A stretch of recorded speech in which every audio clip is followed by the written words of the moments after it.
It was supposed to be a short 8-month war. Before the Terran Ampharox War, humanity was under a governing body called the Terran Republic, which maintained a strict policy on neutrality, aside from the usual trade agreements. However, that ended when the Terran Republic found itself plunged in a bloody civil war. Reasons for the war varied from source to source, resulting in no concrete answers for the war. The Terran Republic split into two factions. Loyalist forces called themselves the Republic of United Systems, and those who initiated the conflict, the Dominion. The Civil War was widely broadcasted throughout galactic space, as stunned onlookers could only see the sheer brutality humanity committed upon themselves. Those who initially viewed humanity as a peaceful, caring race had those illusions completely shattered. Taking advantage of the human Civil War, plans were immediately, almost as soon as the human Civil War started, were drawn up to invade humanity with the goal of annexation and the subjugation of the Terran race. However, the sheer brutality of the Civil War made some of our military thinkers nervous. Reports of genocide, destructions of cities, the complete mistreatment of POWs, and the overall lack of care of civilians. They brought up concerns that if the humans were willing to go to such lengths of brutality and violence against their own species, what would happen if they were given a common enemy?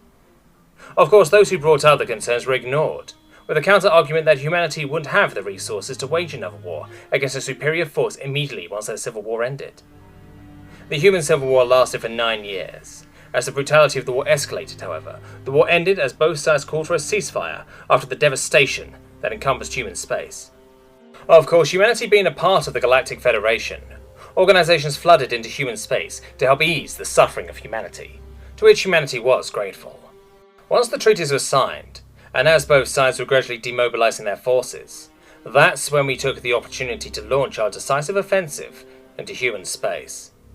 As expected, the Federation demanded our withdrawal from human space, which prompted our response: withdrawal of the Federation. As planned, the Federation and its members condemned the invasion. However, no real military action was taken, due to the Federation knowing how outmatched their military is dwarfed in comparison to the might of our military. As a result, almost, if not all, Federation support to humanity was recalled, out of fear that a retaliatory strike would occur for aiding the Terrans, resulting in humanity fighting alone. The general overall plan called on a swift thrust to the human capital world of Earth, as we thought. Capturing humanity's homeworld would force them to capitulate. Luckily for humanity, Earth and the Sol system was the farthest system from our borders, which whilst we thought was the only thing we thought the humans had going for them. From us to Earth, we had to go through 7 systems with 9 human-inhabited planets. Given our military capabilities and how fractured humanity was, the war was expected to end in a mere 8 months. Just how wrong we were.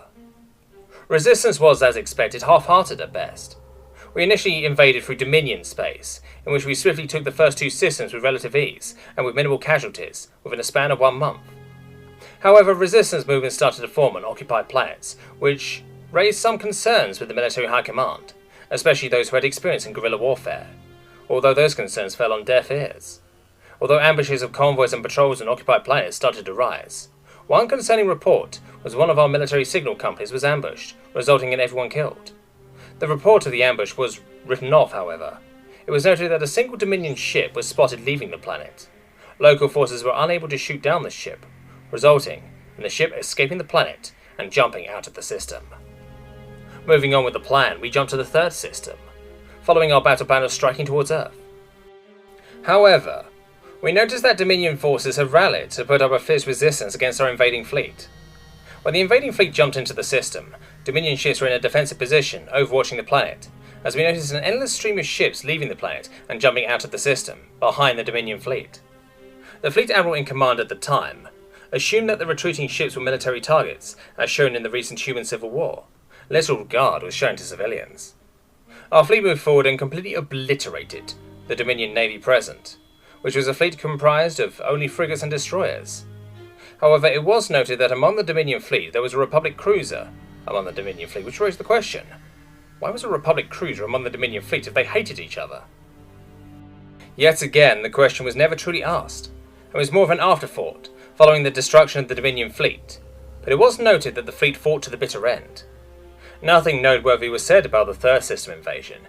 It went smoothly as planned, swiftly taking the planet. Although Dominion resistance on the planet was notably fiercer, it was nothing that our forces couldn't handle. After the conquest of the system, we thought humanity would call for peace, considering their economic and military capabilities being strained due to the Civil War. However, humanity, as stubborn as they always were, instead of calling for peace, reeled up for a fight. As for the ships attempting to leave the system, instead of trying to hail the fleeing ships, the Admiral, grief-stricken as his son was killed on the planet below, ordered for the complete destruction rather than attempting to take them all captive, under the assumption that they were military assets trying to flee. It was later found out that the destruction of the fleeing ships had mainly civilians aboard. When we found out that we just killed fleeing civilians, we thought nothing of it. Civilians were always caught in the crossfire in war. Taking note from the human Civil War, who cares about civilians? Humanity did, and they took it personally. For 20 ships, they were mostly destroyed. As well, once humanity understood our intent of subjugating their race, a unified cry came from humanity. A cry for vengeance, retribution, thirst for revenge. Once humanity found out this was a war for their species, an unwavering resolve emerged. Humanity was in this till the end. This new revelation terrified the Galactic Federation and caused us in the military high command to nervously glance at each other. For we committed an action that terrified those few military thinkers planning the invasion of humanity. We gave them a common enemy to rally against. From what a human would say, you kicked the hornet's nest. As all over human space, a flurry of activity transformed a half-hearted, shattered people of both the Republic and the Dominion into one unified fighting force, with the sole purpose of driving the invaders out of their homes. Never seen before in galactic history, humanity transitioned to a pure total war society. Despite massive loss of life and the human Civil War, military recruitment numbers were increasing, reaching an all-time high. Almost overnight, resistance on occupied worlds expanded hundredfold, forcing us to halt our advance in human space to put down the resistance movements. It took us at least 6 months to put down the major resistance movements on the occupied planets. The thing with these guerrillas is that you put down one set of fighters, at least 2 more take their place. Despite this, the occupying garrisons committed harsh reprisals on the occupied humans, which further agitated them, leading more to join resistance cells. It was clear that the war won't be over within 8 months. Our leaders refused to withdraw from human space, making their intent on continuing the war by all means. When we eventually stabilized to the point where we initiated our invasion of the 4th human-held system, instead of a shattered Dominion military, we faced a new enemy. During the 6 months of us dealing with resistance fighters, humanity reconsolidated their forces, completely overhauling and reorganizing their forces under one banner. The enemy we faced called themselves the United Terran Empire, where they waged war like an animal pushed into a corner. We were able to gain complete space supremacy, as humanity's doctrine of space warfare mainly consisted of fast hit-and-run ships rather than open battles. However, the planet invasion was a different story. It was the bloodiest battle we have ever seen in our military history so far. Our forces landed in pre-sighted kill zones all over the planet. Every major road had at least one artillery battery pre-sighted on it. Destroyed cities from the previous war made perfect fortresses, and the overall zealous nature of human foot soldiers to fight to the bitter end. It took our forces at least 5 months of repeated invasion attempts for us to finally establish a foothold on the planet. It was also here humanity revealed its trump card. During the human Civil War, they tinkered with the technology to force ships that jumped into the system unable to jump out, effectively forcing the attacker to attack the planet to destroy the FTL prohibitor. With humanity revealing their trump card, it effectively forced us to jump into each system and capture the planet that had these FTL prohibitors, forbidding us from utilizing our superior numbers and overwhelming multiple systems at one time. A year has passed in the 4th system campaign of feeding more soldiers and material onto the planet when humanity did the complete unthinkable. Humanity located our species' homeworld and firebombed it. Never before in our history that an enemy force attacked our homeworld, let alone get close enough. The fact that humanity managed to sneak past numerous fleet patrols and perfect timing while the home fleet was away infuriated our leaders. The Admiral of the home fleet was used as a scapegoat and executed for its failure to protect the planet, as well as reinforcing the home fleet with more warships to defend the planet, led humanity attempting the same thing twice. The months following humanity's daring raid were the worst months I ever lived through. Morale both at home and at the front dropped, while humanity and also the Federation were ecstatic of the raid. Humanity reminiscing on the Doolittle raid that happened so long ago in their history. This resulted in some Federation members giving material aid to humanity, and for the humans fighting in the 4th campaign, their resistance grew even more. It was concerning the lack of prisoners being taken during the fighting. Human soldiers would rather die fighting rather than surrender. This resulted in encircled human forces fighting to the bitter end, often doing suicidal counterattacks, attempting to break out. However, the series of setbacks continued. Following the raid on the homeworld, humanity started raiding our other planets as well as raiding our mercantile and supply ships. Human ships jump into the system to carry out their raid, then jumping out of the system right before our defense fleets arrived. These raiding attacks, although insignificant at first, started to impact the morale and stability of our empire, as well as affect our ability to wage war, which prompted us to launch massive propaganda campaigns in an effort to save face and maintain support for the war. As a result, our leaders stretched out our naval assets throughout our empire to safeguard planets, ships that were desperately needed on the front lines or escorting supply and reinforcements bound for the human front. Even so, some daring human fleets still attempted their raids. The 4th system campaign took 4 years to fully capture the planet, with our forces manually clearing out each tunnel, sewer, mountain system, individual to fully clear out any resistance. Even more so, out of all the defenders on the planet, less than 5% were captured, a grim prospect for future campaigns. Despite this, our leaders urged our people on, although while weary of the war, they still supported it. The 5th and 6th system campaigns were just as bloody as the 4th campaign, except even more violent and brutal. When the 5th campaign commenced, humanity made no effort in evacuating civilians as it did in the 4th campaign, which meant everyone on the planet was designated as a hostile combatant, furthering humanity's resolve to fight. Whatever new weapon or tactic we deployed, humanity gracefully adapted to it. In the 5th campaign, our forces started with a planet saturation bombardment, with decent effect, although humanity adapted by digging into the ground, creating massive and elaborate underground bunkers, as well as digging into the mountains. This was further cemented in the 6th campaign, where our saturation bombardment produced little to no effect on human forces on the planet, as they were all underground, forcing the units on the ground to clear out the planet, one hole at a time. The 7th and final campaign was the last campaign of the war. Oddly enough, this was the campaign where humanity was at its finest. So many events happened at the same time, during and after the campaign. Initially, humanity was giving us a massive misinformation campaign in which, rather than defend the 7th and last system from Earth, they would fall back and defend Earth with everything they have, and only a skeleton garrison on the planet to monitor the arrival of our fleet. Of course, no one in the military brought the idea, until the surveillance footage of massive transport ships and warships jumping in the direction of Earth. What we didn't know at the time was that this was humanity baiting us into a trap, and we bought it. We couldn't really adapt to humanity's weapon of anti-FTL, so we just jumped into the system with heavy escorted warships consisting of frigates to full-on dreadnoughts. However, this system was different. When the forces initially jumped, there was an uncharacteristic amount of space debris in the system, consisting of trash to destroyed warships.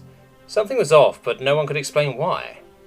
Despite the eeriness of the situation, the fleet pressed onwards in a tight formation to maintain fleet cohesion, as well as for protection, but this was exactly what humanity had wanted.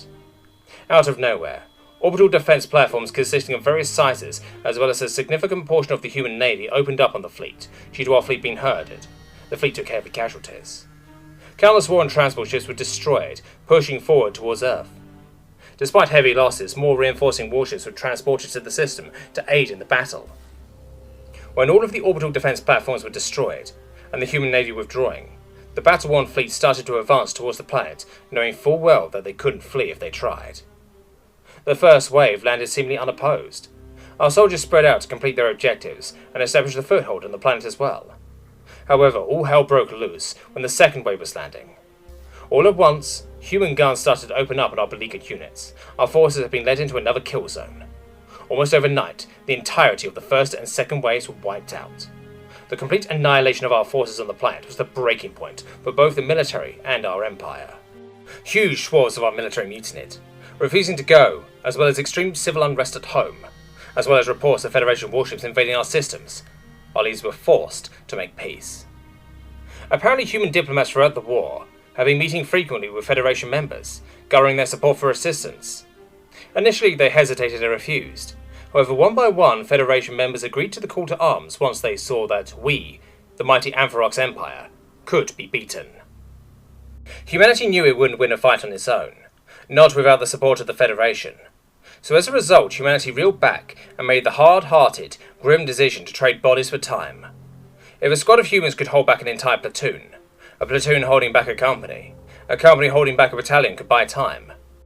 How much time would a planet buy? Sacrificing 7 star systems, 9 planets bought humanity 15 years. Humanity was the one who made the demands of the peace negotiations, in which they demanded unconditional surrender. And in their position, having the full support of the Federation, as well as millions of human soldiers still eager to fight, they dug their heels. In the end, we were forced to sign a humiliating peace treaty, in which we were forced to release all of our enslaved races, as well as pay compensation to them, on top of giving humanity war reparations.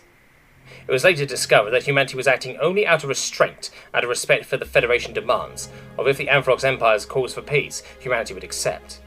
In reality, humanity wanted to destroy, bomb, completely eradicate our species off the face of the galaxy. And decades past the conclusion of the war, a large majority of humans still harbours those feelings. It was also found out that the reason why humanity was so efficient at raiding our supply convoys and planets was that they cracked our military cipher. At the start of the war, human resistance fighters ambushed a signal convoy, killing everyone and taking anything valuable, managing to smuggle the cipher off-world. A simple report that was shrugged aside at the start of the war costed us dearly. It forced us to divert countless warships to worlds that held no strategic significance, increasing the number of escorts for supply convoys, drastically showing the convoy down to keep them sufficiently protected, and showing the galactic community that we could be beaten. The extreme loss of life due to the war is still hotly debated and counted to this day. Both sides suffered horrendous losses, but it was humanity that took the brunt of the fighting. In comparison, our military and civilian deaths only amounted to 10% of our population. The human losses, however, dwarfed our dead count 5-fold. Humanity lost 40 to 50% of their entire population, as well as the near destruction of 9 planets. Luckily for humanity, the races that were freed by them flocked to their planets. Almost out of gratitude to their liberators, humanity started to rebuild. After the war, I managed to meet a human general, and I asked, "Why? Why fight as hard as you did? For what reason?" And his response shook me to my very core. We humans are not so different from you and me. We hate each other as much as we hate you. It's in our blood to hate our fellow man, but despite that, there has always been one truly unifying force in our history, one core that would always unite us: the emergence of a common enemy. And so, I write this memoir as a warning against those who wish malice against humanity. Matriarch Zealous Axelon, Joint Chief of Staff of the Ampharoxian Military High Command.